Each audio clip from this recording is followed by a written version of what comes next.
Et salut à tous les amis, c'est encore moi, Lior Shamla, développeur et formateur. Bienvenue dans cette ultime vidéo tutoriel sur Symfony 4 où on va voir comment on peut créer une authentification, c'est-à-dire comment on peut faire en sorte que les gens puissent s'inscrire, mais aussi se connecter pour voir des choses ou faire des actions qui ne sont pas autorisées à tout le monde. Pour ça, on va utiliser le composant Security, qui est un des plus complexes, mais vous inquiétez pas, et on va voir ça ensemble.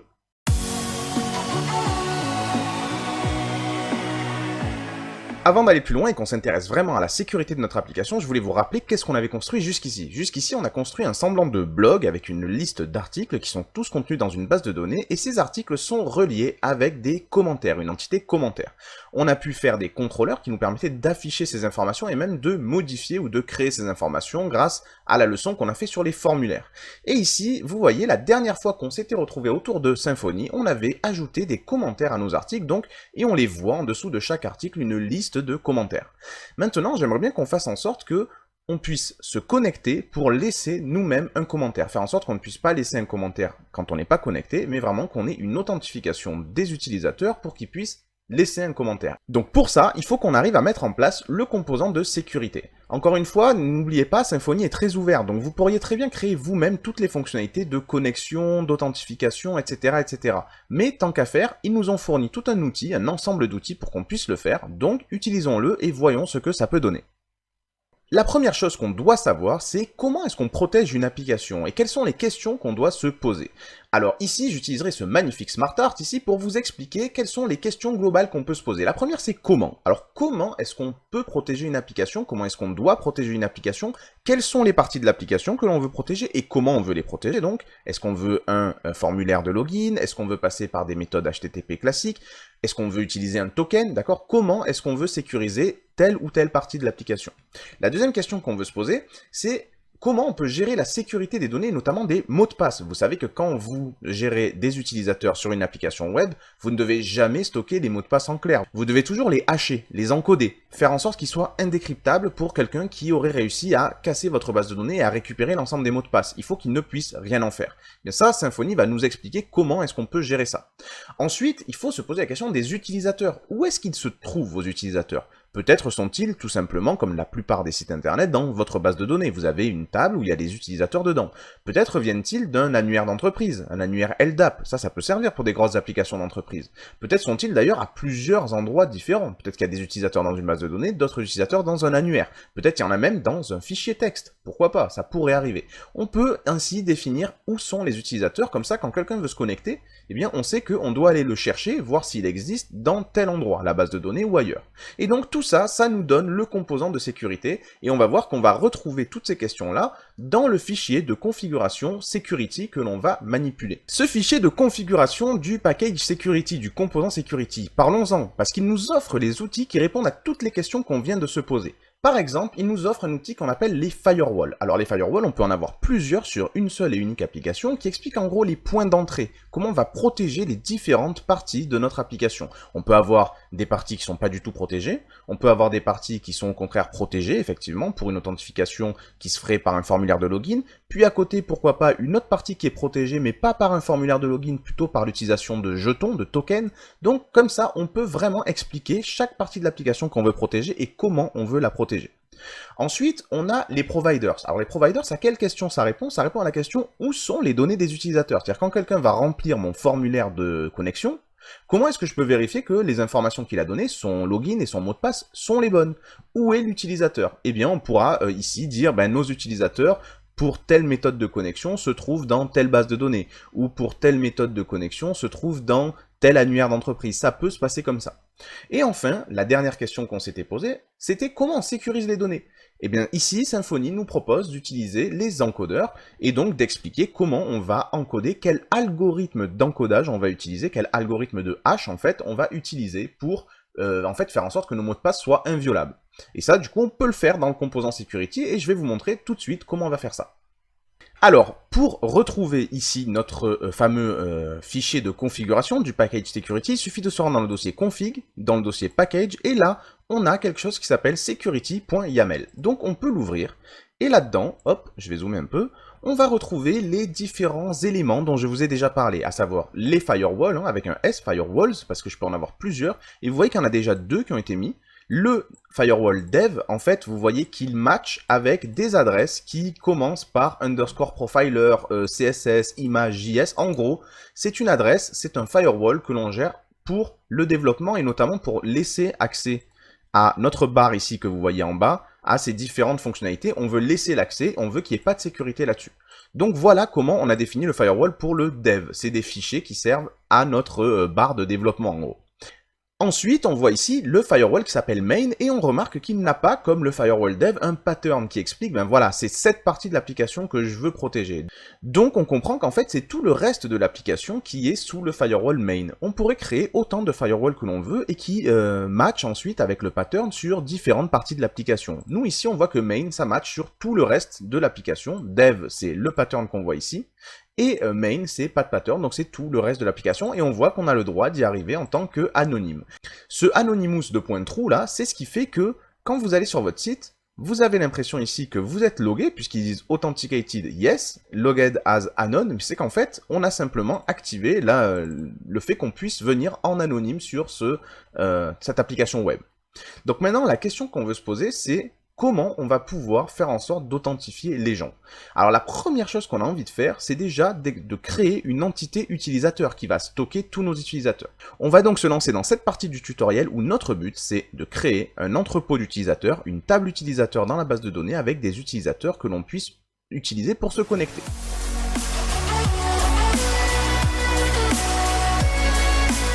Alors pour faire ça, ce que je peux faire, c'est me rendre dans la console et on va encore une fois discuter avec notre ami PHP bin console, la CLI de Symfony. Donc je vais taper ici PHP bin/console et là je vais dire que je veux make entity, je veux créer une nouvelle entité, une nouvelle table dans mon application. Alors cette nouvelle entité que je veux créer ici, je vais l'appeler user, tout simplement. Ou j'aurais pu l'appeler utilisateur, bien sûr, mais restons classiques, je vais l'appeler user ici. Donc je vais taper ici entrée, et là, la CLI va me proposer donc quels sont les champs que je veux rajouter dans cette table, qu'est-ce que je veux avoir pour mes utilisateurs. Donc ici, ma CLI a déjà créé le fichier entity user PHP et le repository qui va avec. Donc ici, maintenant, quelles sont les propriétés d'un utilisateur? Moi, je pense qu'un utilisateur, ça devrait être avant tout un email, tout simplement, qui serait de type string, oui, qui aurait une longueur de 155, ok. Super, pas de problème. Et on va aussi rajouter un champ username, ok, qui serait aussi de type string, super. Voilà, ok, pas de problème, field, ok. Et est-ce qu'il peut être nul? Non.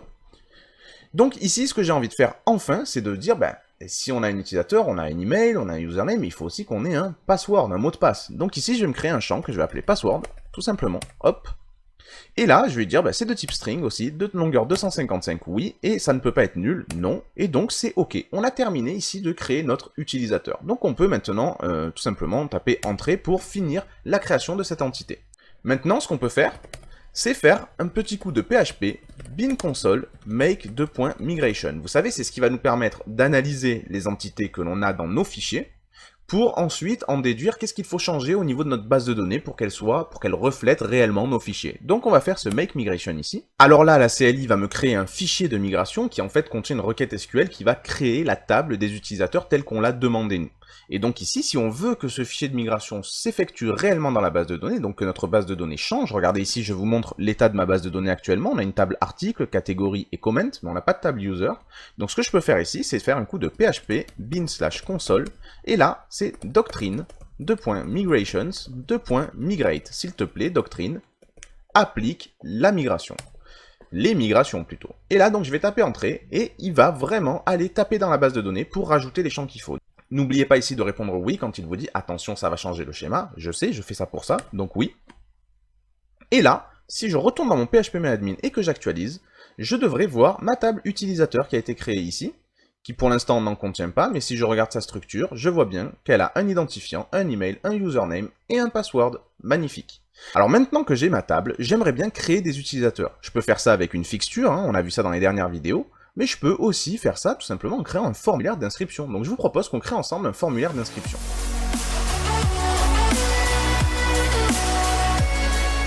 Alors pour faire ça, on va une fois de plus faire appel à notre ami la CLI, la console, et ici on va taper php bin/console. Alors si vous n'avez pas vu la vidéo sur les formulaires, c'est absolument essentiel que vous le fassiez, mais ici ce que j'ai envie de faire c'est dire fabrique-moi un formulaire qui va s'appeler registration type. Parce qu'en fait, c'est le formulaire qui va me servir pour les registrations, c'est-à-dire les inscriptions en gros. Donc je vais taper entrée, et là il me dit, est-ce que ce formulaire va nous permettre de remplir une certaine entité dans notre application? Ben oui, c'est pas faux, ça va me permettre de remplir l'entité qui s'appelle user. Et là, ce qui est cool, c'est qu'en faisant ça, il va tout de suite, regardez, si je vais aller ouvrir ce fichier là qu'il m'a créé, hop, il va tout de suite ici me créer un formulaire qui possède les différents champs. Vous voyez ici, email, username et password. Ce que je peux faire aussi, c'est rajouter ici un champ add confirme password. Par exemple, vous savez, si on veut faire la double confirmation du password, mettez une fois et mettez une deuxième fois pour qu'on soit sûr que ce soit OK. Mais alors par contre, faites attention, si on rajoute ici un champ confirme password, la façon dont fonctionnent nos formulaires Symfony, c'est qu'il faut aussi que ça existe dans l'entité des utilisateurs. On va donc se rendre dans le dossier entité ici, tac tac tac, entity, et on va aller chercher notre user.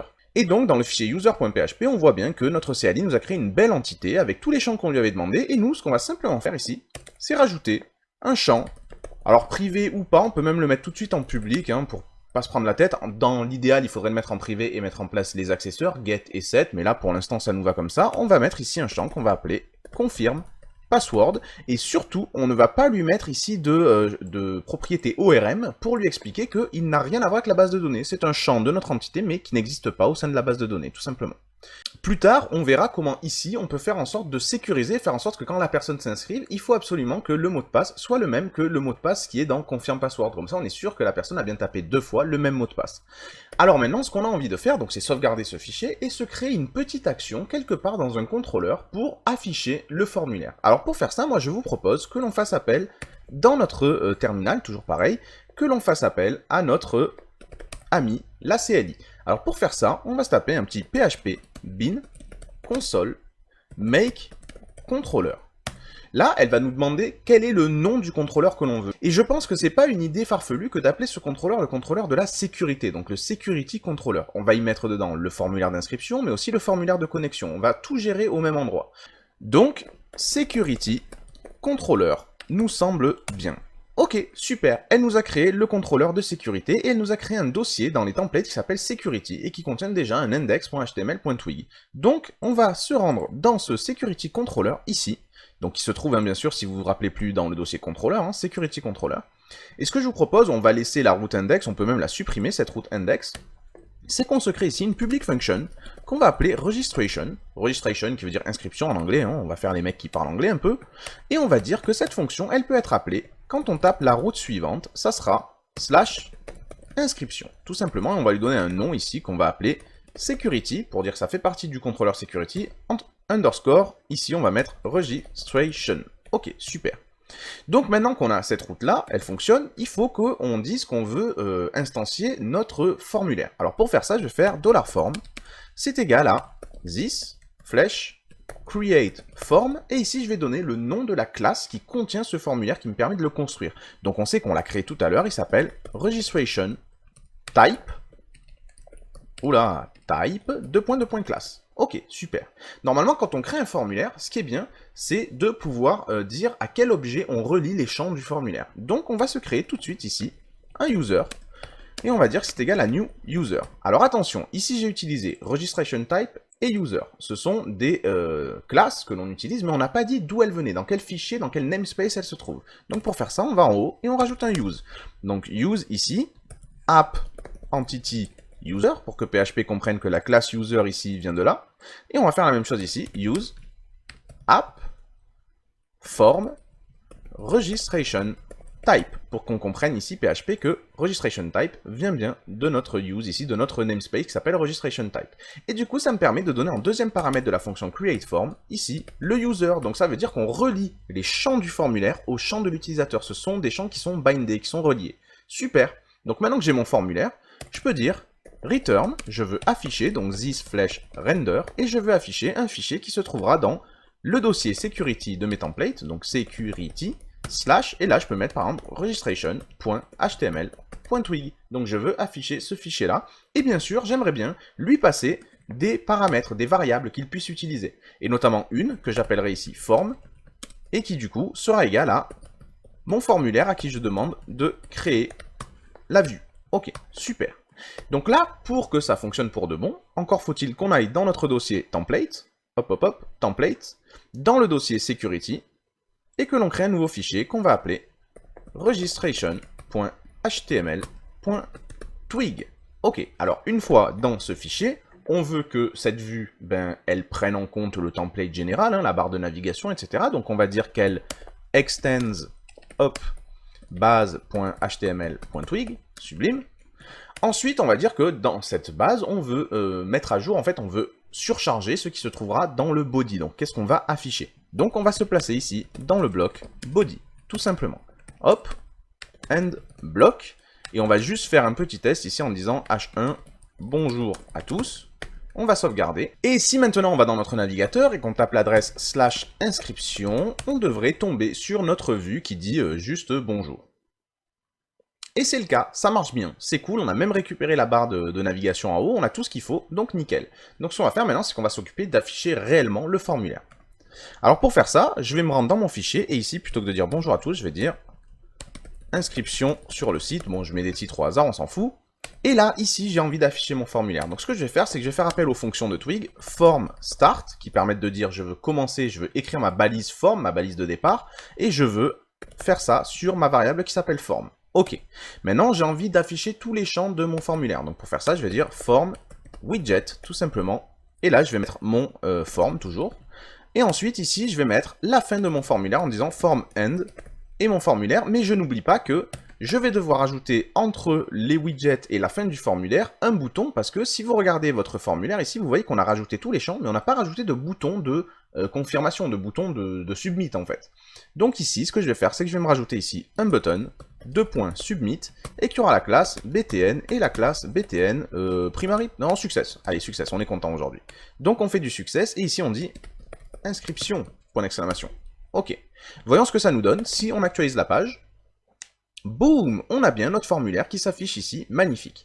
Alors bien sûr, il nous manquerait ici des placeholders, ça serait bien qu'on en ait d'ailleurs des placeholders. Alors si on veut des placeholders et qu'on veut le faire joliment, il faut se débarrasser ici du form widget, et à la place, il faut plutôt utiliser ici des form row. Et donc là, on va dire, je veux la ligne qui correspond à form.email par exemple. Quoi qu'en premier, je voudrais mettre le username, c'est plus pratique, hop. Et ça, on va la copier plusieurs fois. Et donc ici, ce qu'on voudra avoir, hop, ce sera form email. Et en dessous, form password.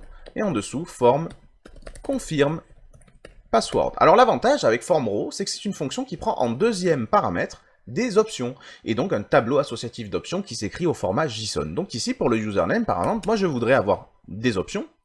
Et dans ces options, j'en veux une notamment qui s'appelle attr et qui elle-même est un tableau, hop, qui va contenir un placeholder, et dessus, on va dire que c'est adresse, email, 3 petits points. Ok, est-ce qu'on peut tester? On va aller voir si ça marche. Ça fonctionne parfaitement, on a ici adresse email, et ce qu'on peut faire, c'est qu'on peut même changer le label, donc avant de faire appel à l'option attr, ici, on peut faire appel à une option qui est label, et on va l'appeler ici nom d'utilisateur. Ok, on va tester, on va voir si ça fonctionne bien. C'est parfait, vous voyez bien que le label ici, nom d'utilisateur, a changé. On va faire la même chose pour... D'ailleurs, je me suis trompé ici, c'est pas adresse email, du coup, c'est nom d'utilisateur. Bravo à ceux qui ont remarqué, hein. D'utilisateur. Ok, super. Maintenant, pour le email, on va faire pareil. On va mettre un label. Label, hop. Et je vais arrêter de m'emmerder avec les échappements. Non. Hop, ici, je vais mettre donc, du coup, adresse email. Et pour le placeholder, donc j'ai besoin d'accéder à attr, et attr c'est un tableau lui-même d'attributs HTML dont le placeholder fait partie, et donc placeholder ce sera ici, adresse, email, oula, 3 petits points, et on est bon. Alors pour le password, je vais faire la même chose, hop, et là je vais dire label, mot de passe, ok super, et attr, et toujours pareil, hop, un placeholder, hop, qui sera égal à mot de passe, hop, ok, super. Et enfin, je vais faire la même chose pour la confirmation, ici, je vais dire label, ce sera confirmation du mot de passe, ok. Et là, dans le placeholder, je vais peut-être même donner un texte différent qui serait, hop, répétez votre mot de passe, tout simplement. Alors, je vais sauvegarder et on va voir si ça marche bien. Ça fonctionne parfaitement dans notre formulaire là qui est nickel chrome. Parfait. Alors il nous reste encore un point à régler, c'est qu'ici, bon, le nom d'utilisateur Lior, d'accord, l'adresse email lior@symfony, hop là, symfony.com, d'accord, super, mais le mot de passe, hop, vous voyez, il est dans le clair. Donc là, il faudrait qu'on ait un type mot de passe. Alors pour faire ça, je vais me rendre dans mon formulaire, parce que je ne pense pas pouvoir le faire. Alors peut-être on peut, hein, là il faut demander à des pros de Symfony ce qu'ils en disent. Peut-être qu'on peut le faire ici dans les options, mais moi je sais simplement le faire ici, au moment où on crée notre formulaire. Et c'est pas forcément gênant de le dire directement ici, puisque même si c'est une question de présentation, donc on pourrait se dire qu'il faut absolument le faire dans la vue et non pas dans des classes PHP, même si c'est une question de présentation, ça reste quand même très crucial le fait que le password ça soit un champ de type password. Et donc ici, on pourrait dire, je veux un champ de type password en utilisant la classe qui s'appelle password type. Alors cette classe password type, laissez-moi utiliser ici mon extension Visual Studio Code pour savoir où elle est, parce que je ne me rappelle plus. Hop, elle est effectivement dans Symfony Component Form Extension Core Type et Password Type. Donc ici en fait j'utilise une extension de Visual Studio Code qui s'appelle, laissez-moi vous dire ça, hop, PHP Namespace Resolver, que vous pouvez installer aussi. Quand vous vous retrouvez du coup ici face à cette situation qui est que vous ne connaissez pas l'endroit, le namespace d'où vient une classe, et bien plutôt que d'aller rechercher dans la documentation, vous tapez Alt, CTRL I et il vous importe automatiquement le bon namespace en haut. Donc on sait tout de suite que c'est OK. Et donc ici je vais faire password type class pareillement. Et donc maintenant si je vais actualiser ma page et que j'écris dans les mots de passe, tac tac tac tac, c'est bien des trucs qui sont cachés. Magnifique. Alors maintenant, ce qu'on a envie de faire, c'est de pouvoir s'inscrire ici. Inscription, ok, super. Alors, pour que ça fonctionne, il faut se re-rendre encore une fois dans notre Security Controller, ici. Et ici, il faut commencer à dire à notre Security Controller que non seulement la registration, la fonction registration a besoin de la requête HTTP pour pouvoir l'analyser, pour que notre formulaire en tire les informations qui sont ressorties, mais il faut aussi qu'on ait l'Object Manager de Doctrine qui va nous permettre d'enregistrer l'utilisateur en base. Alors pour faire ça, ici, je vais demander à Symfony de me passer un objet qu'on appellera request et qui est du type de la classe request, ok super, et aussi un objet Object Manager, et qu'on va appeler ici manager. Donc là, Symfony, il est au courant, il sait que quand il appelle registration, il doit, par injection de dépendance, me faire passer la requête HTTP et le manager. Alors bien sûr, si j'ajoute ici ces classes-là, il faut que j'ajoute les namespaces à partir desquels elles arrivent. Donc pour faire ça, je vais réutiliser encore une fois mon extension, là, PHP namespace, et je vais faire CTRL-ALT-I. Et donc ici, comme il y en a plusieurs des classes request, il me demande laquelle tu veux. Moi, je veux celle de Symfony Component HTTP Foundation Request. C'est vraiment la requête HTTP. Et je vais faire la même chose ici en plaçant sur Object Manager, CTRL-ALT-I. Et là, il a compris tout seul, il me le ramène, Object Manager, à partir de Doctrine, Command, Persistence, Object Manager. Et là, c'est parfait. Donc cette extension est vraiment cool, utilisez-la si vous faites du Symfony sur Visual Studio Code. Et donc ici, ce que je peux commencer à faire maintenant, c'est dire, voilà, je veux, mon cher formulaire, que tu analyses la request que je te passe ici, et qui s'appelle request. Ok. Maintenant, ce que je veux que tu fasses, c'est que tu me dises si tout est soumis, si le formulaire est soumis, et que le formulaire, tous ces champs sont valides. Si ça, c'est le cas, alors ce que j'ai envie que tu fasses, c'est que tu me fasses ici manager, flèche, persiste. Je veux que tu fasses persister dans le temps le user, parce que vous vous rendez compte qu'ici, user, que j'ai créé là-haut qui était vide, mais comme je l'ai relié à mon formulaire ici, le user ici va maintenant être rempli par ce qu'on a tapé dans le formulaire, et donc je vais demander à le faire persister dans la base de données en disant « Prépare-toi à le sauvegarder », et puis en faisant un flush ici qui dit « Vas-y, fais-le maintenant réellement ». Donc je vais sauvegarder ici ma page, et on va voir ce que ça donne. Je vais ici actualiser cette page-là, superbe, et je vais maintenant remplir ce formulaire en disant « Je suis Lior, l'adresse est lior@symfony.com ». Mon mot de passe, ça sera test, et la confirmation du mot de passe, ça sera Toto. Alors je fais exprès de mettre des trucs différents pour montrer tous les problèmes qu'on a là. Donc je vais m'inscrire. Et on va voir ce que ça donne. Alors là, ça s'est bien passé, a priori. Et pour être sûr, je vais aller dans ma base de données ici. Je vais demander à parcourir les données de ma table utilisateur, et je vois bien ici, lior@symfony.com, lior et le mot de passe test. Ok, et je vois bien d'ailleurs que ça n'a pas posé de problème, que le confirm password n'existe pas, puisqu'il n'est pas persisté. Ok, super. Donc qu'est-ce qu'il me reste à faire maintenant? Maintenant, il me reste plusieurs choses à faire. D'abord, rajouter des validations.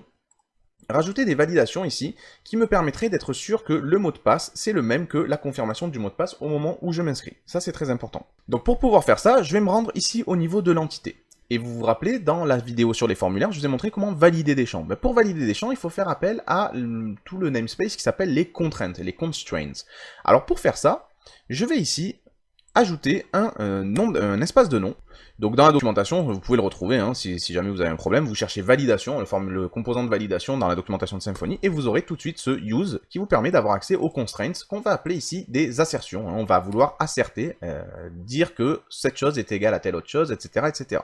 Donc là, pour le password, par exemple, j'ai besoin d'une contrainte, c'est que je veux qu'il ait une certaine longueur. Donc ici, je vais pouvoir faire appel à mon annotation qui s'appelle assert, et qui contient plusieurs contraintes. Hein. Ces contraintes, vous les retrouvez sur la documentation de Symfony, dans la page les contraintes de validation dans la documentation de Symfony, et là, vous avez toutes les contraintes possibles, et là, il y en a une, moi, qui m'intéresse, c'est la longueur, la length. Donc ici, je vais dire length, et length, il me semble qu'on peut lui donner ici différents paramètres, comme min, par exemple, et ici, le min, moi, j'aimerais que ce soit égal à 8. Ok, et j'aimerais même aussi, d'ailleurs, je crois qu'on peut mettre un message du genre, votre mot de passe doit faire minimum 8 caractères. Voilà, et là on est bon. Et donc ici, pardon, ça n'est pas message, mais bien min message que dit la documentation. On va aller le tester immédiatement, hein, regardez, hop, on va aller le tester tout de suite. On va venir ici, et on va tester de mettre un mot de passe ici qui soit Toto. Et ici, Toto aussi, on s'en fout, et on va envoyer. Et là, vous voyez qu'on a bien une erreur, votre mot de passe doit faire minimum 8 caractères, magnifique, ça marche parfaitement bien, super. Donc on a ici OK pour le password, donc minimum 8 caractères. Mais ce que j'ai envie de faire aussi, c'est de faire ici un assert, et cette fois-ci, cet assert, il est un peu particulier, c'est l'assert qui s'appelle equal to, d'accord, qui veut dire ça doit être égal à quelque chose. Et là, ici, ce que je peux préciser, alors bien sûr, trouver la documentation hein, de la contrainte qui s'appelle equal to, hein, je sais plus où elle est exactement, elle est là, voilà, comparaison constraint, donc les contraintes de comparaison, et vous avez equal to, et equal to, vous allez voir qu'elle a quelque chose qui s'appelle le property pass, qui vous permet de dire, je veux que cette propriété, là, password, soit égale à une autre propriété de mon objet. Et donc ici, moi, ce que je peux dire, c'est dire, property pass doit être égal à confirme password. Et là, Symfony va comprendre que, ok, je veux que le password soit égal à confirme password ici. Et le confirme password ici, je vais faire exactement la même contrainte, ici, assert, equal to, alors vous me direz c'est débile, hein, parce que si j'ai une erreur, j'ai aussi l'autre, mais du coup c'est pareil, property pass égale password, je veux que ce soit la même chose que le password. Alors allons faire un test maintenant ici. Je vais dans ma page, j'actualise même pas, hein, je vais juste taper ici test, et ici je vais taper Toto. Et si je tape entrée, non seulement j'ai un problème de 8 caractères, mais aussi je vois ici, cette valeur devrait être égale à Toto. Et ici je vois cette valeur devrait être égale à test. Alors ça c'est pas pratique hein, de dévoiler les mots de passe à tout le monde comme ça. Donc ce qu'on va faire c'est qu'on va simplement changer le message pour qu'il n'y ait pas la mention du mot de passe en question. Donc ici, je vais rajouter un paramètre message, et je vais dire c'est égal à votre mot de passe doit être le même que celui que vous confirmiez, j'en sais rien, ça, voilà, je sais pas trop exactement quoi taper, mais là c'est la même chose ici, je vais dire message, c'est égal à, vous n'avez pas tapé, ah quoi qu'on peut faire ça, vous n'avez pas tapé le même mot de passe ici, et on va faire exactement la même phrase, tac tac tac tac tac, en haut, comme ça au moins on se prend pas la tête, ici on va changer cette phrase avec celle-là, je vais taper CTRL S, je vais actualiser, alors oui, ici je vais continuer, et du coup, on me dit, vous n'avez pas tapé le même mot de passe, vous n'avez pas tapé le même mot de passe. Alors ce que je me dis, finalement, c'est que c'est un peu lourdingue. Ce qu'on pourrait faire, c'est éventuellement virer cette assertion ici, puisque de toute façon, on l'a ici sur le confirm password. Et donc, je vais refaire un test ici, je vais actualiser. Et donc là, j'ai juste ici le problème des 8 caractères, et ici le fait que j'ai pas bien confirmé. Donc si maintenant ici, je fais test et test, alors là, tac tac, je vais envoyer. Et là, on me dit, ben, simplement, le caractère doit faire 8, mais je n'ai plus l'erreur comme quoi c'est pas le même mot de passe. Ça, c'est cool. Alors, faisons maintenant un dernier test en disant, ben, il faut absolument que j'ai un bon mot de passe. Donc ici, je vais taper test une fois, test deux fois, ça fait bien 8 caractères. Ici, je vais taper test une fois, test deux fois, ça fait bien encore une fois 8 caractères. Et donc là, je vois que tout s'est bien passé, et si je vais actualiser ma liste des utilisateurs, je retrouve un nouvel utilisateur dont le mot de passe est test-test. Et on a ici un problème, c'est que on voit que les mots de passe sont stockés en clair dans notre base de données. Ça veut dire que si quelqu'un arrive à choper notre base de données, eh bien il chope tous les mots de passe qui vont avec. Et ça c'est très dangereux, donc c'est absolument essentiel que ces mots de passe ici ne soient pas détectables et qu'ils soient pas compréhensibles, il faut qu'ils soient cryptés, il faut qu'ils soient hachés. Alors pour faire quelque chose comme ça, Symfony nous propose des outils. Comment on va faire pour hacher, pour encoder nos mots de passe?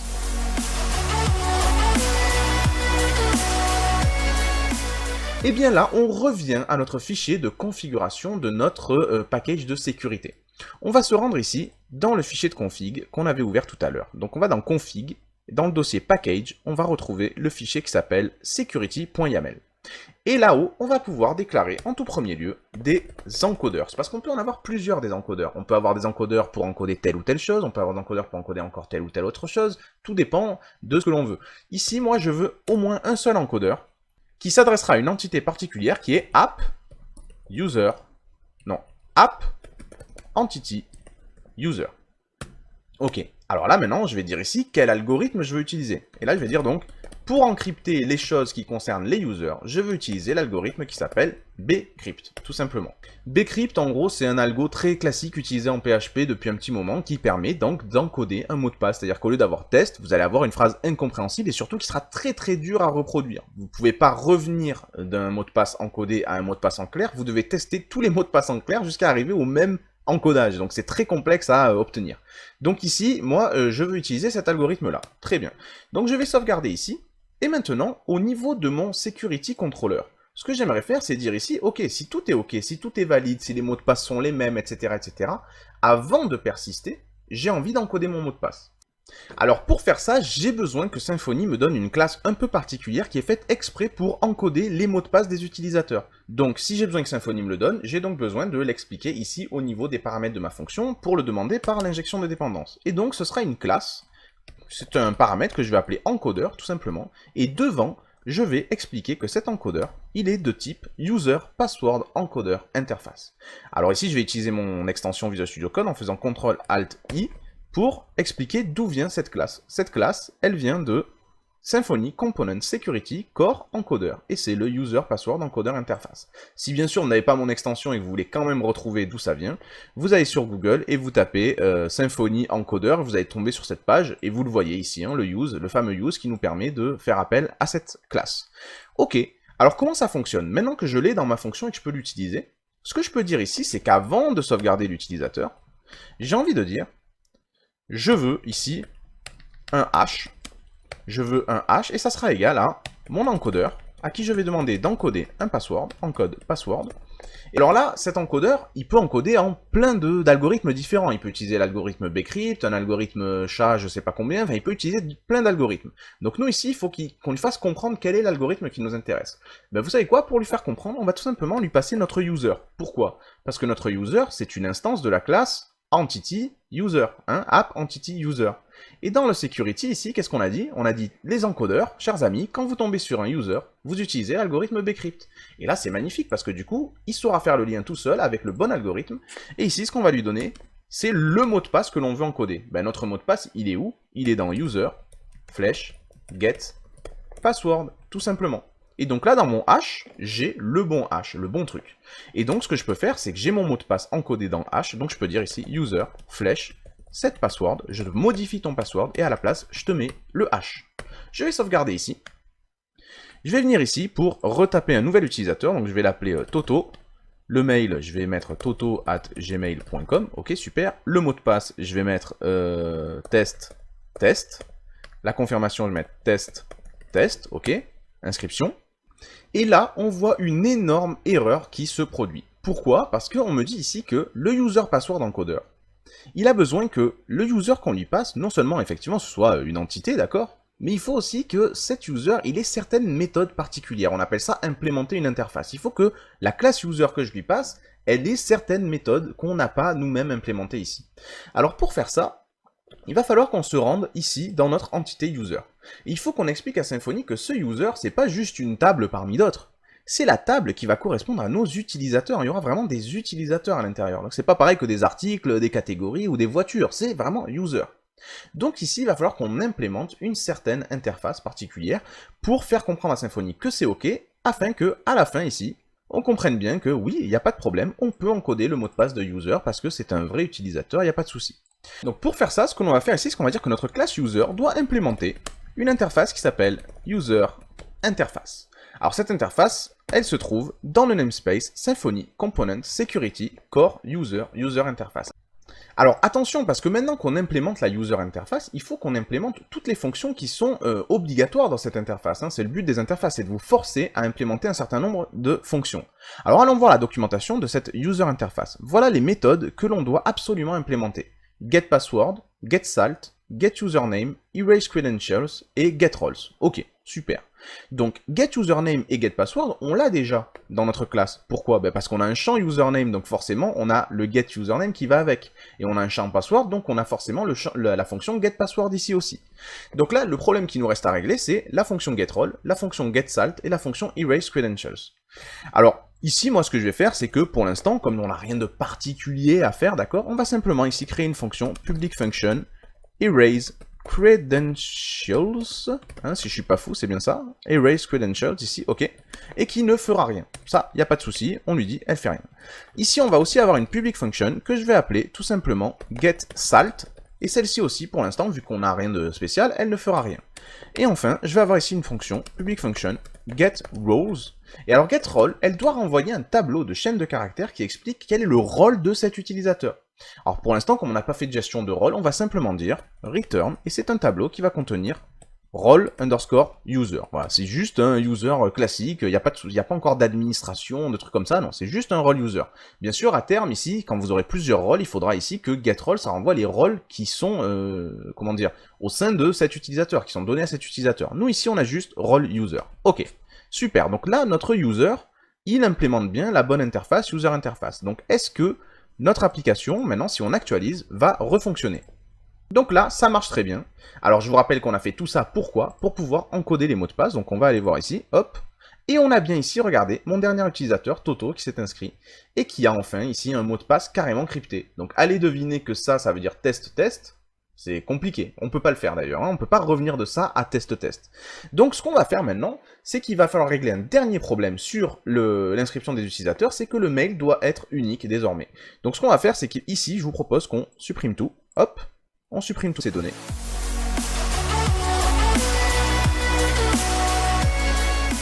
Alors, maintenant qu'on a vu que tout fonctionnait plus ou moins correctement et que l'encodage se fait, c'est super cool, mais il va falloir qu'on fasse un dernier truc, une dernière sécurité sur les utilisateurs, c'est qu'on fasse en sorte que l'adresse email soit unique. Le nom d'utilisateur, à la limite, il pourrait ne pas être unique, mais l'adresse email le soit. Pour faire ça, on va utiliser une dernière contrainte. Vous voyez les contraintes qu'on a utilisées par exemple ici en disant assert equal to ou assert length ou ce genre de choses. Ben, sur l'email déjà, on va pouvoir ajouter une contrainte assert email, d'accord ? Et enfin, ce qu'il va falloir faire, c'est expliquer qu'on veut que l'email soit unique. Alors pour faire ça, on peut utiliser une contrainte un peu spéciale qui se met au niveau de l'entité elle-même, donc au niveau en dessus de la classe user ici, et qui s'appellera unique entity. Cette contrainte ici se trouve dans le namespace ici qui s'appelle Symfony, Bridge, Doctrine, Validator, Constraint. Vous voyez que c'est pas le même namespace que nos contraintes habituelles, comme par exemple assert email, assert length, etc. Alors unique entity ici, c'est une fonction dans cette annotation qui va prendre plusieurs paramètres. Et on va lui donner du coup ici le paramètre qui sera fields et qui sera un tableau de champs que l'on veut donc rendre unique. Et donc ici on va pouvoir utiliser email tout simplement. Ok, super. Donc les tableaux ici c'est un objet plutôt on va dire, hein, c'est des accolades. Ok. Et on va pouvoir aussi mettre ici un message de point.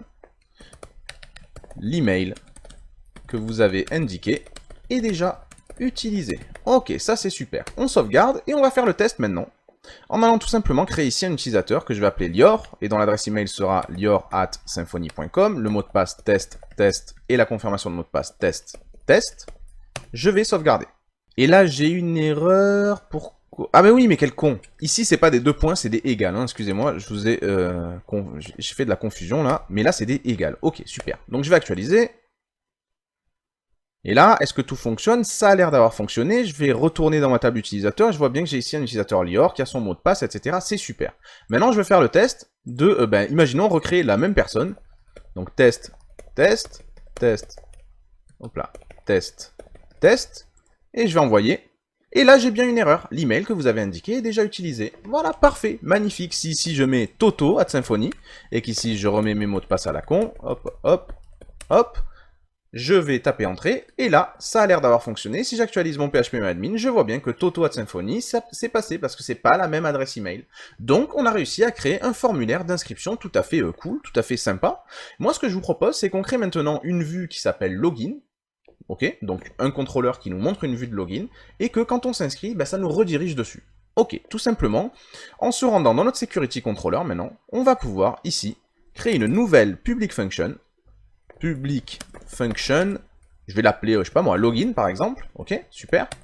Et pour l'instant, tout ce qu'elle va faire, c'est qu'elle va dire return this flash render. Et là, on va aller dans security/login.html.twig. Et on va même pas lui passer d'option particulière.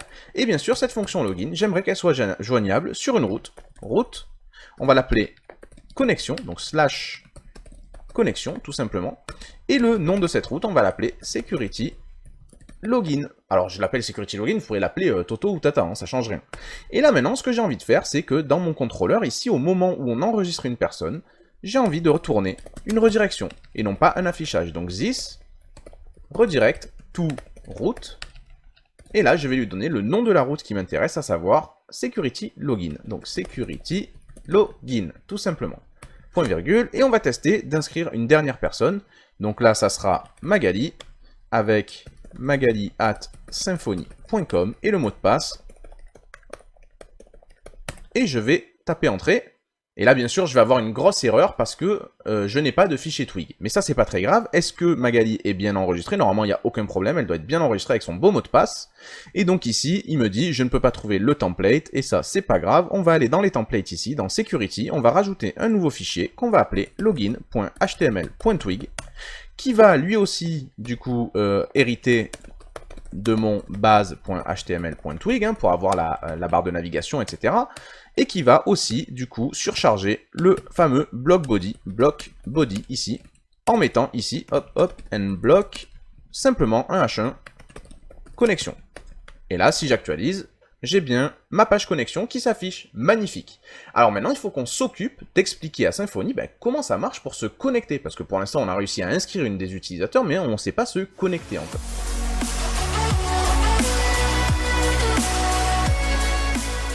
Alors, si vous vous rappelez bien, je vous expliquais qu'il fallait donner 3 réponses aux questions de Symfony. D'abord, est-ce qu'il y a des encodeurs? Quels sont les encodeurs et quels sont les algorithmes qu'on utilise pour hacher les mots de passe? Ça, c'est une chose.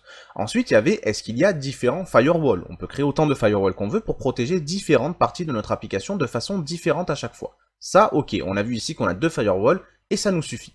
Et enfin, on avait où sont les utilisateurs? Il y avait cette question-là, où sont-ils?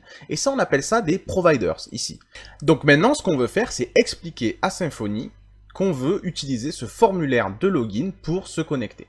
Donc pour faire ça, il va falloir faire plusieurs choses. D'abord, il va falloir répondre à la question de Symfony, où se trouvent les utilisateurs? C'est-à-dire, moi je veux bien que tu te connectes avec un formulaire et tout ce que tu veux, mais ils sont où? Comment je vérifie où ils sont et s'ils ont les bons mots de passe? Par exemple, si tu rentres Lior et le mot de passe test, comment je vérifie où est Lior, quel est son mot de passe, est-ce que c'est bien test, est-ce que c'est un bon gars, est-ce qu'il faut le faire rentrer ou pas? Alors pour faire ça, on va utiliser les providers. On peut en avoir autant qu'on veut des providers, et on peut les appeler comme on veut. On voit ici qu'il y a déjà un provider qui a été déclaré qui s'appelle InMemory. On ne sait pas trop ce que c'est, on ne sait pas trop à quoi ça sert, il faudrait lire la doc, mais en tout cas, il est là. Moi, ce que j'ai envie de faire, c'est de créer mon propre provider. Donc je vais aller à la ligne, et ici, je pourrais mettre le nom du provider que je veux, d'accord? Et je pourrais expliquer ensuite qu'est-ce que c'est que ce provider. Donc moi ici, ce que je vais faire, c'est plutôt que l'appeler nom du provider, hein, je vais plutôt l'appeler in-database. C'est pour dire, dans mon application, j'ai aussi un provider qui existe et qui s'appelle in-database. Et alors pour ce provider, ce que je vais expliquer, c'est que c'est un provider qui se base sur une entity. D'accord? Sur une entité, sur quelque chose qui se trouve dans la base. Alors comment ça se passe? Je vais lui dire ici, c'est quoi l'entité? Donc je vais dire, c'est quoi la classe? Ma classe, c'est app entity user, ça veut dire Symfony. Quand quelqu'un essaye de s'authentifier, ne te prends pas la tête. Si on t'a précisé qu'on doit aller chercher dans le provider qui s'appelle in-database, ça veut dire qu'il va falloir que tu trouves un user qui correspond à quelque chose.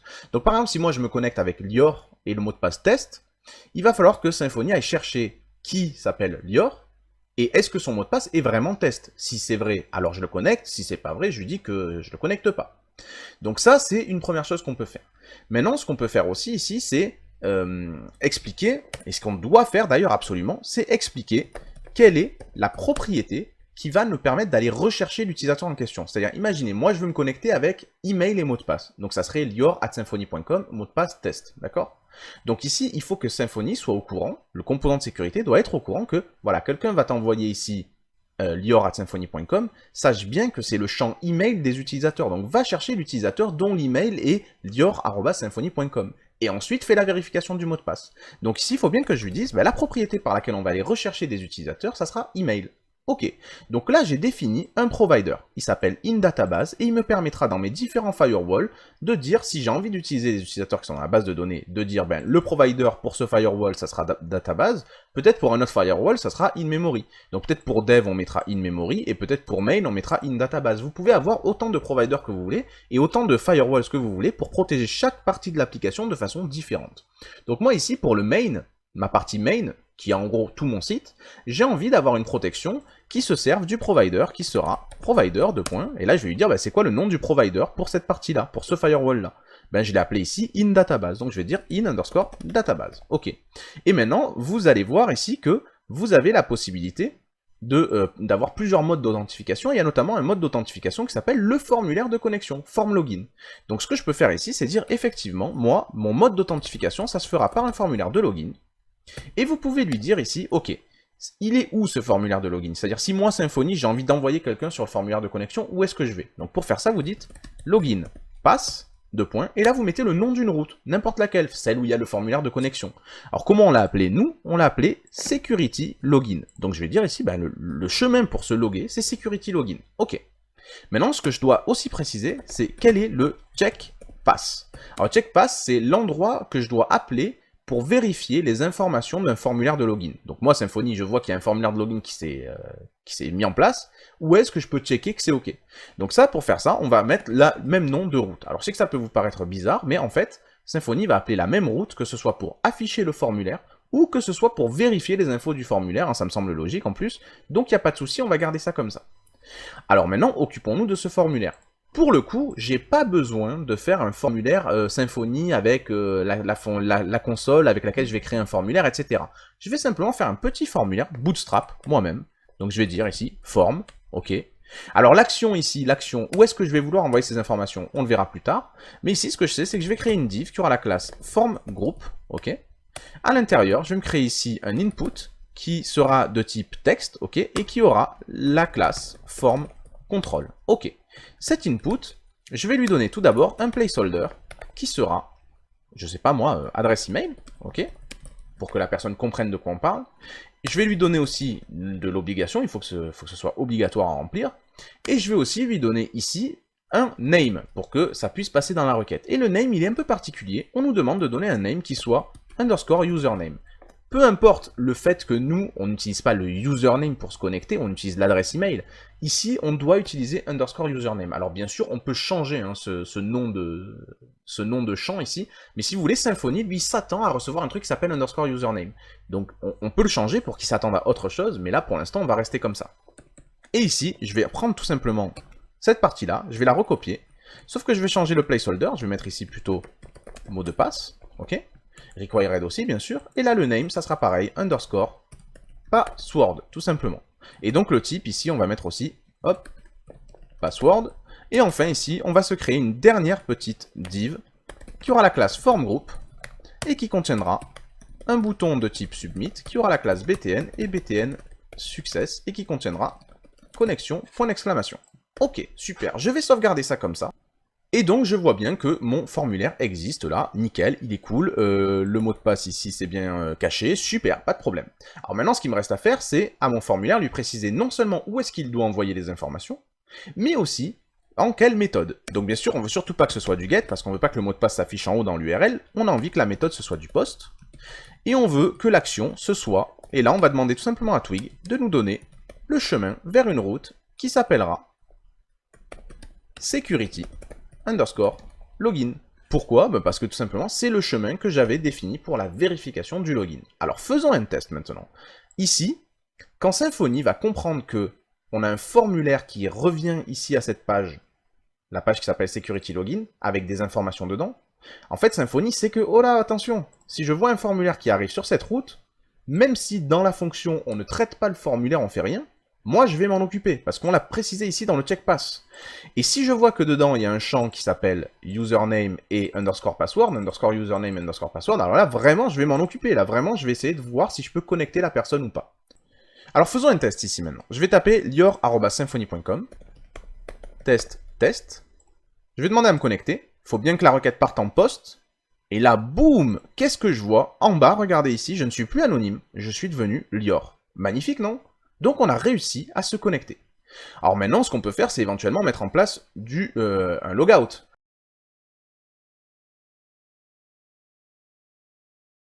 Alors pour faire ce logout, je suis obligé d'avoir ici une route qui ne va rien rendre, hein, elle va rien faire particulièrement. Elle sera juste une fonction ici qui s'appellera route, hop, route, et ça sera slash, je sais pas moi, déconnexion, voilà, hop. Son name, ça sera security parce qu'on est dans le contrôleur de sécurité et je vais l'appeler logout. Et du coup, ici, je vais juste créer une public function logout qui ne fera rien. L'important, alors pourquoi? Vous allez me dire, mais comment ça va marcher si elle fait rien? Parce que c'est le composant de sécurité qui va s'en charger. Le tout, c'est que moi, j'ai une route qui existe, d'accord? Il faut que j'ai une route qui est un nom qui existe. Mais je dis pas qu'il faut qu'elle fasse quelque chose, il faut juste que j'ai une route. Et ici, ça me permet de venir ici et de créer ici une nouvelle propriété qui s'appellera logout. Et ici, je peux lui donner deux paramètres. Je peux lui donner le pass, c'est où est-ce que ça se trouve le logout. Moi, je vais lui dire, bah, c'est la route que j'ai appelée security logout, hein, elle sert à rien, mais je l'ai appelée comme ça, elle fait rien, mais toi, tu vas t'en servir pour faire le logout. Et ensuite, ici, on peut faire un target. Et le target, c'est où est-ce que je vais aller, du coup, une fois que je vais me déconnecter. Et nous, je crois bien que dans notre contrôleur ici, qui s'appelait block controller, on avait une route qui s'appelait, hop, tout simplement, bah, slash blog, qui s'appelait blog pour revenir sur le blog. Donc ici, on va dire, ben, tout simplement, blog. Alors faisons un test. Maintenant, si je vais actualiser ma page, je vais rien voir qui va changer, si ce n'est que ici, dans l'indication Lior, là, enfin vous c'est peut-être pas Lior, c'est autre chose, dans votre nom d'utilisateur, vous voyez une action possible qui est devenue logout, et qui nous mène en fait tout simplement sur slash déconnexion. Donc je peux même la tester ici, en disant je vais aller sur slash déconnexion, faire entrer, et là ça me ramène sur le blog, et regardez, je suis repassé en Anonymous, je suis quelqu'un d'anonyme. Donc c'est vachement cool. Ce que je vous propose qu'on fasse, c'est qu'on mette en place dans la barre de navigation un bouton qui nous permette de nous connecter, et un bouton qui nous permette de nous déconnecter en fonction de si on est connecté ou si on est déconnecté. Donc allons voir tout de suite, ici, dans notre template, tac, dans nos templates, on a notre base.html.twig. Et dans cette base.html.twig, ce que je peux faire, c'est rajouter ici un li qui aura la classe navItem, et à l'intérieur, je peux mettre en place un a qui aura la classe navLink, et le href, ça sera, je vais demander à Twig de me filer le pass vers security login, tout simplement. Et ici, à l'intérieur du texte, je vais mettre, hop là, connexion. Ok. Ce que je vais faire, c'est que je vais faire exactement la même chose ici, mais pour la déconnexion. Et du coup, ici, c'est plus security login qu'il faut, c'est security logout. Hop là. Actualisons notre page ici, et on a bien nos deux liens ici. Alors maintenant, toute la question qu'on peut se poser, c'est comment dans Twig, je peux savoir si la personne est connectée ou pas. Alors c'est tout simple, dans Twig, on a une grosse variable d'environnement qui s'appelle app, c'est une énorme variable globale avec plein d'informations dedans. Donc ici, dans Twig, je peux faire appel à cette variable app. Alors ce que je peux faire ici, c'est par exemple faire un if app, et à l'intérieur de app, on a un petit objet qui s'appelle user. Donc je vais pouvoir dire par exemple, si not app user, ce qui veut dire en gros, s'il n'y a rien dans app user, ok, alors je veux afficher le lien de connexion. Ensuite, je peux dire else, sinon, je veux afficher le lien de déconnexion. Et là, je peux dire mon end if. Vous comprenez? C'est hyper simple. Donc ici, je peux avoir mes deux liens qui s'affichent ou l'un ou l'autre. Donc si je ne suis pas connecté, j'ai que connexion. Et si je vais aller me connecter ici, en tapant Lior Symfony, mon mot de passe, regardez en haut, le connexion disparaît au profit du bouton de déconnexion. Et là, le déconnexion, si je reclique dessus, ben, ça me déconnecte, et donc je reviens avec un connexion ici. Magnifique, on a donc réussi à créer l'inscription et l'authentification des utilisateurs. Merveilleux. Ce qu'on peut faire enfin maintenant, c'est s'occuper de ces fameux commentaires. Donc on a envie de faire en sorte que sur un article, on ait un formulaire qui nous permette de commenter, et que ce formulaire ne soit accessible que si on est connecté.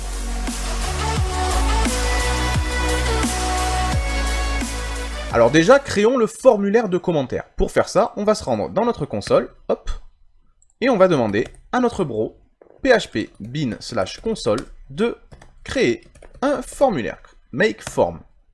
Ce formulaire servira à gérer les commentaires, donc je vous propose qu'on l'appelle comment type. Ok. Maintenant, il me dit à qui ça s'adresse, mais moi je dis c'est l'entité comment qui nous intéresse ici. Donc je vais taper entrée. Et si je vais aller voir ce fichier comment type ici, je vois qu'il m'a créé ici un beau formulaire de commentaires avec un champ pour l'auteur, un champ pour le contenu, un champ pour la date de création et un champ pour l'article. Alors ce que je vous propose, c'est que le champ pour l'article et le champ pour la date de création, on s'en occupera nous-mêmes. On va pas demander à la personne de gérer à quel article et à quelle date il a écrit un commentaire. La personne, on va simplement lui demander de donner son nom d'auteur et son contenu. Bien sûr, à terme, vous pourrez très bien lier l'entité commentaire à l'entité user pour faire en sorte que le commentaire soit lié à un utilisateur et du coup qu'on n'ait plus à donner son nom d'auteur, mais tout simplement que le commentaire nous appartienne. Mais ça, pour l'instant, ça rentre pas dans le cadre de mes tutoriels qui doivent durer 1 heure et je pense qu'on l'a largement dépassé. Donc je vais sauvegarder ici.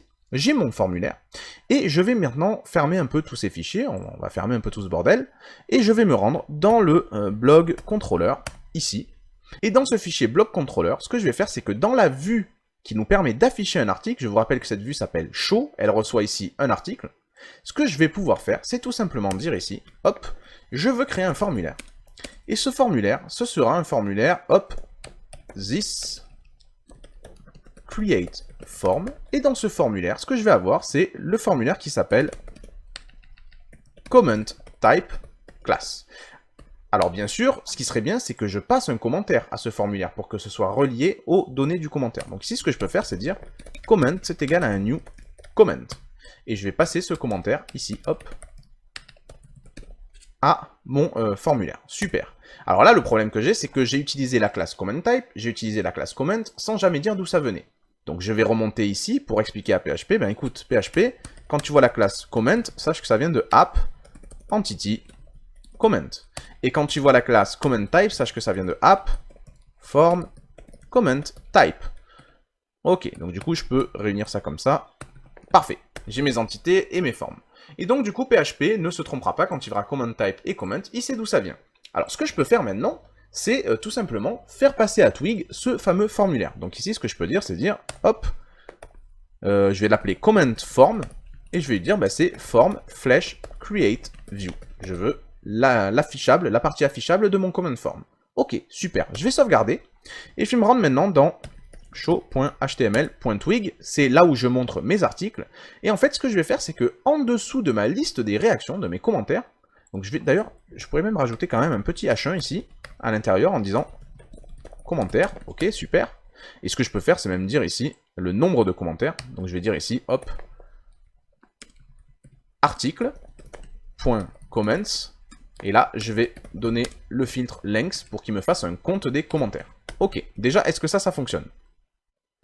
Donc ça, déjà, ça marche bien. On a bien ici 5 commentaires, ok. Et ce que j'ai envie de faire ici, à la fin de ma boucle for qui me montre les différents commentaires, c'est tout simplement d'afficher mon formulaire. Donc ça, ce que je peux faire, c'est tout simplement dire ici, hop, form start, et donc ici, je vais lui passer mon comment form. Ensuite, je vais pouvoir lui dire ici, form, hop, row, et je vais lui demander comment form.author. Et donc là, j'oublie pas de passer éventuellement un petit tableau de paramètres avec dedans, bah, du coup, un placeholder qui sera auteur.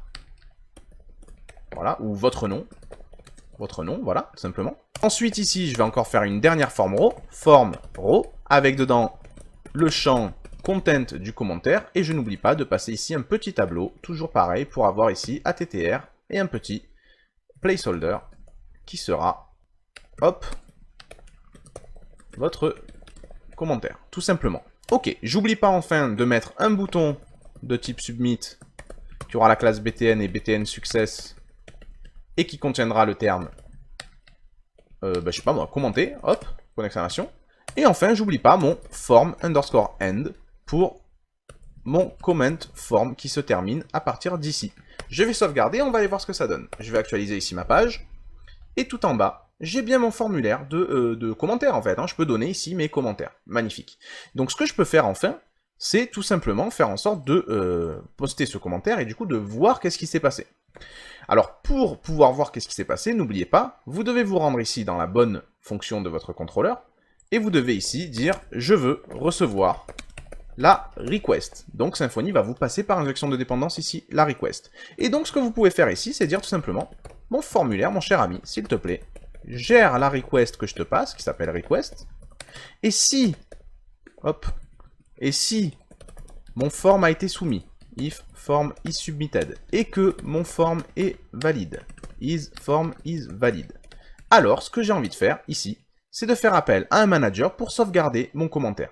Alors ce que je veux faire en tout premier lieu déjà, c'est dire ici que j'ai besoin de mon object manager, que je vais appeler manager. Et Symfony va me le passer, il est gentil.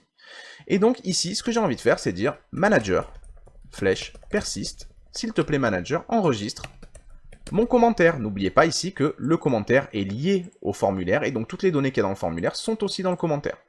Et ce que je peux faire ici, c'est dire à mon manager, s'il te plaît, flush, tout ça, pour que ça aille réellement dans la base de données. Alors faites très attention, ici, ce que l'on veut absolument faire, c'est avant de poster un commentaire, expliquer à ce commentaire qu'il vient d'être créé et à quel article il est relié. Pour faire ça, on peut dire share comment, set created at, ta date de création, c'est un nouveau datetime, qui sera par défaut du coup à maintenant. Et ce qu'on peut lui dire aussi, c'est set article, tu appartiens à l'article, qui est en fait tout simplement l'article que j'ai ici en variable. Ce qu'on va faire ensuite, c'est qu'on va dire tout simplement return, je veux rediriger sur le même article, donc this, redirect to route, et là ça sera, le nom de la route, ça sera, hop, je crois que c'est blog show, blog underscore show, et je n'oublie pas que je dois lui passer ici les paramètres qui sont l'identifiant de l'article, qui sera article, flèche, get id. Et là, j'ai terminé. Alors sachant, n'oubliez pas que article ici, ma variable $article, ça représente bien l'article que j'ai reçu ici par Symfony, qui représente l'article.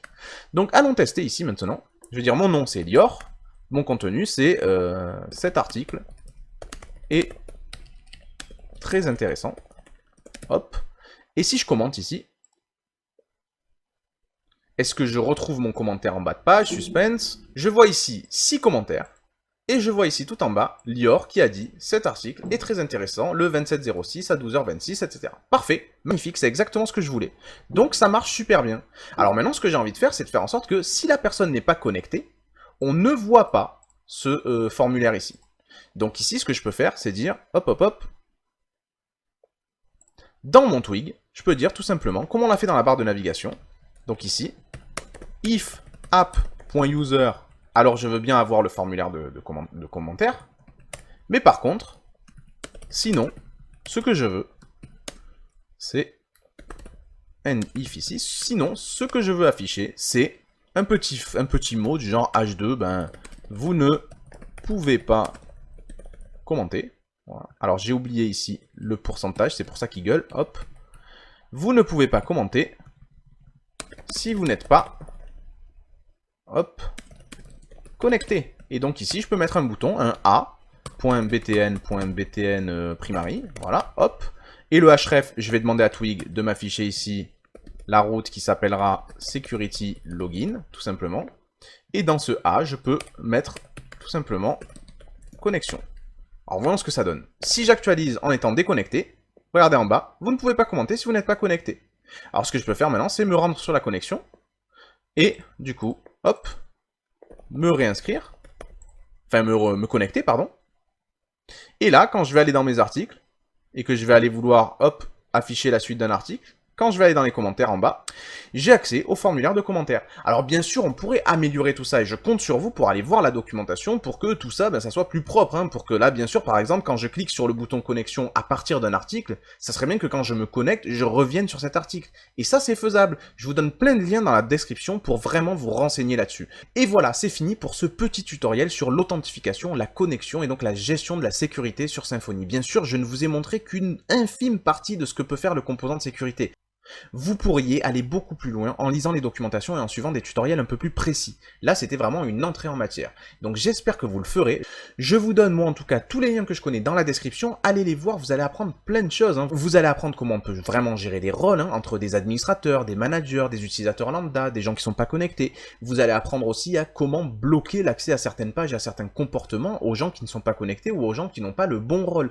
Vous pouvez apprendre plein de choses si vous donnez la peine et vous allez voir les bonnes documentations. En tout cas, vous connaissez la rengaine. Si cette vidéo, si cette petite entrée en matière sur la sécurité dans Symfony vous a plu, n'hésitez pas à me mettre un petit pouce bleu, ça fait toujours plaisir. N'hésitez pas aussi à partager cette vidéo auprès de vos amis pour que la communauté grandisse et qu'on ait plus d'interactions. Évidemment, si vous avez une question, un commentaire ou même une erreur que vous voudrez faire remonter par rapport à ce que j'ai fait, n'hésitez pas à le mettre en commentaire, ça permettra aux gens de voir ce que vous avez à dire et moi j'irai le voir en tout cas le plus souvent et le plus rapidement possible. Enfin, bien sûr, si vous voulez ne rater aucune autre vidéo, déjà vous pouvez me suivre sur Twitter, parce que je les partage là-dessus, mais aussi abonnez-vous à la chaîne, ça vous permettra d'être mis au courant. Et d'ici à la prochaine vidéo, au prochain tutoriel que je vous prépare avec amour, n'oubliez pas, développez-vous bien.